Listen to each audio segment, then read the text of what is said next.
Ассалаумағалейкум достар, сендермен бірге әдеттегідей мен Мансұр. Достар, бұл фразаны айтпағалы да 2 айдан астам уақыт өтіп кетіпті. Мен Black Rush'дан навсегда кеткен болатымын.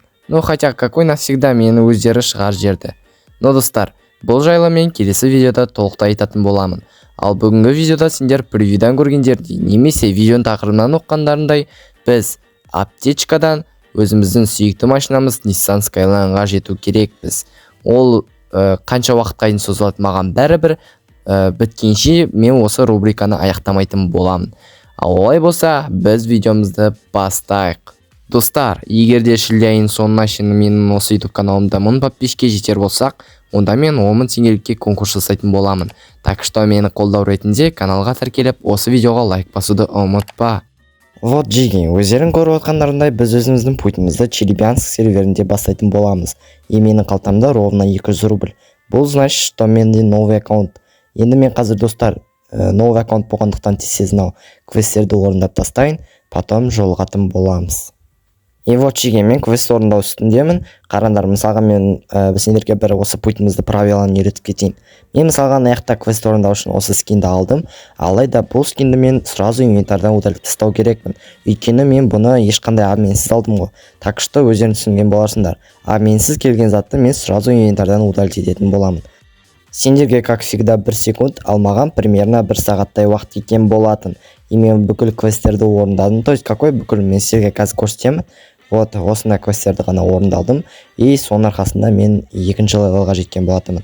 Ал қалтамда уже 13.677 рубль бар. Достар, енді біз алғашқы өзіміздің целімізді орындаймыз. Аптечканы мен сатып алған болатымын. Енді сол аптечкаға мен қазір обмен іздейтін боламын.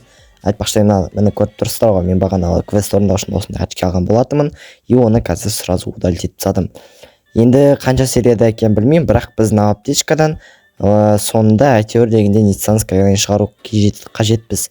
Все, достар, олай болса біз обменге кеттік. Я Сигма крутое, Сигма, Сигма, Сигма, Сигма.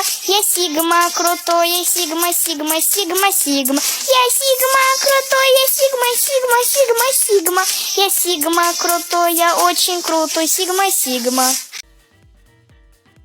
Көп уақыт центральный полицияның ішін айналып болғаннан кейін маған осындай адам 902-992 симканы предлагать еткен болатын. Мен басында түсінбедім, то есть түсінбегенде мен оны ауыстырмайды деп ойладым, но ол сразу go деді. Мен сразу енді наған обмен лақтырып айтқанда ол өзі лақтырған болатын, и қазір соны обменін қабылдайтын боламыз. Жеке бұл өте прибыльны, өйткені окуптамыз. Мынау симканы примерно 100-150 мың арасында сатуға болады. Но біз сатпаймыз, чисто обменмен. Все, біздің бірінші обменіміз бітті. Арзамасқа бара жатқан жолда мопедпен біреумен соғысып, мопедімді бакпен жоқ қылып жүрген болатын. Сондықтан да мен өзімнің аккаунтымды телеграмға тіркеп, өзіме платинум випті алдым 24 сағатқа. И осылай виптен адам, то есть обменге симка іздей бастадым. Но ешқандай да менде қалай айтсам болады, маған ешкім звондамады. Прям бір толық та болмады одан, и мен ойыннан шығып қайттан кіруді жөнге санадым. Біраз уақыттан кейін ойыннан қайттан кіріп шығып, Арзамас вокзалда тірілген болатымын. Сөйтіп осындай Даниэл Станов деген адамға келіп, өзімнің симкама обмен іздеген болатымын. Ладно, қазір осындай бізге сейчас посмотрю деді, и одан кейін ол көп уақыт өзінің инвентарын қарап кетті.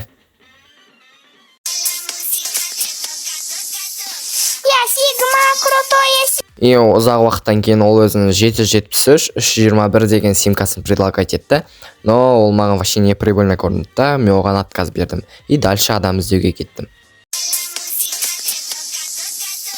Я Сигма крутое, Сигма, Сигма, Сигма, Сигма. Я Сигма крутое, Сигма, Сигма, Сигма, Сигма. Я Сигма крутое, Сигма, Сигма, Сигма, Сигма. Біраз уақыттан кейін осында Даниэль Бунтар деген адаммен келістім. Ол қазір маған айтты, типа трейдтен көрсетем, не бар екенін деді. Басында прикол ұстап тұрған болатынбыз, типа бизнеске болама обмен деп, но одан кейін трейд лақтырды. И трейдта осындай. Да, фига зат көрсеттім, наяқтан бір не екенін білмедім. Бірінші зат 3 ремка, 5 аптечка, и бір бомжын скені, плюс очки, и мынандай таксидің бір плашкасы ма, бірдеңке, и бір маска, и потом осындай бір удочка мен 3 постері берген болатын.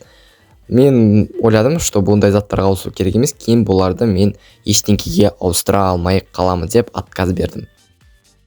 Осылай достар, біз өзіміздің абменіміздің бірінші бөлімнің соңына да келіп жеткен болатынбыз. Иә, мойындайын, бұл серияда онша қатты қызық болмады, но келесі екінші серияда мен жақсы жетістіктерге жетуге тырысамын деп сендерге уәде беремін.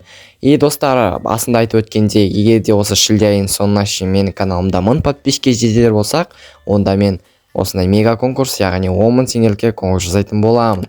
Қолдау ретінде менің каналыма тіркеліп, осы видеоға лайк басуды ұмытпа. Ал всем удачи и давайте!